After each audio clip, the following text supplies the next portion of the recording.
Tüm servetini özgürlük için harcadı, 5 ülkeyi kurtardı. Bir ülke onun adını taşıyor ama 47 yaşında sürgünde parasız ve ihanete uğramış şekilde öldü. İşte Güney Amerika'nın en büyük kahramanının hikayesi. Günümüzde Güney Amerika'nın kuzey kıyılarında bulunan ülkelerin bağımsız olmasını, İspanyol sömürgeliğinden kurtulmasını sağlayan, bugün milyonlarca Güney Amerikalının özgür ülkelerde yaşamasının fitilini ateşleyen isim Simón Bolívar'dır. Halk arasında El Libertador olarak adlandırılır, yani kurtarıcı. Bolívar 24 Temmuz 1783 günü Caracas'ta Amerika asıllı ve varlıklı bir ailede doğdu. Fakat kader yüzüne gülmeyecekti. Küçük yaşta anne ve babasını kaybetti. Gençliğinde diğer zengin aile çocukları gibi o da yurt dışında İspanya'da eğitim gördü. 1800 ile 1802 yılları arasında Madrid'de yaşarken aydınlanma felsefesiyle tanıştı. Burada hayata bakış açısı değişecekti. Aydınlanma çağı insan aklını otoritenin ve geleneğin üzerine koyarak dünyanın bilimsel yöntemlerle açıklanabileceğini savunan büyük bir düşünsel devrimdi. Bu yeni çağ, bireyin doğuştan özgür olduğunu, toplumların ise adalet, eşitlik ve rasyonel yönetim ilkeleriyle şekillenmesi gerektiğini ileri sürerek tüm dünyada siyasi ve sosyal dönüşümlere zemin hazırlıyordu. Bolívar 1803'ten 1805'e kadar Roma'da sona eren bir büyük tura çıktı. Bolívar Roma'yı gezerken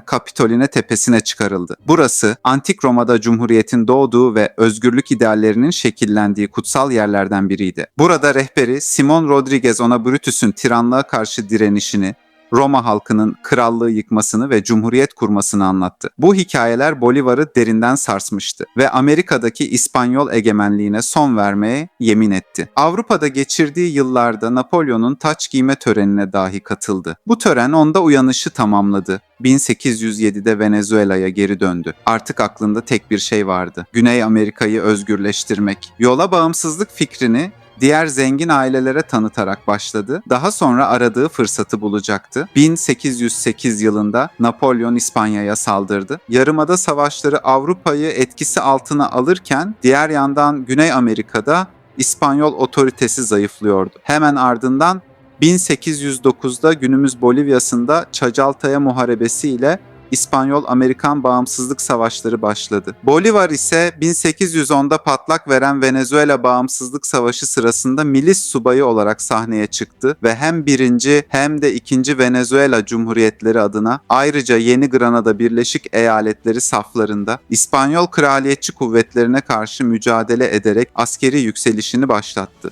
Fakat bu kadar büyük devrim arzusu sahada istediği karşılığı bulamadı ve İspanyollara karşı kaybetti. İspanyolların 1815'te Yeni Granada'yı işgal etmesinin ardından Jamaika'ya sürgüne gönderildi. Birçok lider bu noktada mücadeleyi bırakırdı ama Bolívar asla vazgeçmedi. Haiti'de devrimci lider Alexandre Pétion ile arkadaş oldu. Pétion ondan İspanyol Amerikası'nda sömürgeciliği kaldırması sözünü alarak Bolívar'a asilerden oluşan bir ordu tahsis etti. Bolívar 1817'de askeri birliği ile Venezuela'ya geri dönerek 3. Cumhuriyeti kurduğunu açıkladı. Bolívar'ın en unutulmaz hamlesi, tarihin en cesur askeri yürüyüşlerinden biri 1819'da And Dağları'nda yaşanacaktı. Bolívar ordusu ile birlikte İspanyolların işgali altındaki Yeni Granada'yı kurtarmak için düşmanın beklemediği ve tahmin edemeyeceği bir şekilde yüksekliği 5000 metreyi aşan soğuk zirveler, dondurucu rüzgar, yetersiz yiyecek ve ölümcül hava koşullarına rağmen geri dönmeyerek Ant Dağları'nı geçti. Bu harekat Hannibal'ın Roma seferine benzetilmiştir. Bolívar'ın ordusu bu dağları aştığında İspanyollar onları beklemiyordu. Bu sürpriz harekat Boyacağı zaferini getirdi ve Kolombiya'nın hürriyetinin kapıları açıldı. Artık Bolívar durdurulamıyordu. Bolívar 1821'de Venezuela ve Panama'da, 1822'de Ekvador'da, 1824'te Peru'da ve 1825'te Bolivya'da İspanyol ordularını yenerek kıtada sömürge yönetimini çökertti. Bu zaferlerden sonra Venezuela, Yeni Granada, Ekvador ve Panama bir araya getirildi ve Bolívar'ın aynı zamanda Peru ve Bolivya'da da başkanlık yaptığı büyük devlet, yani Gran Colombia kuruldu. Bolivar'ın düşüncesi merkeziyetçilikti. Bolivar tıpkı Amerika Birleşik Devletleri gibi kıtanın birleşik bir federasyon altında birleşmesini istiyordu. Ama yerel çekişmeler, siyasi anlaşmazlıklar ve çıkar çatışmaları buna izin vermedi. Kendi generalleri arasında yaşanan çatışmalar iç savaşlara döndü. Hayatı boyunca savaştığı en çetin düşman belki de buydu: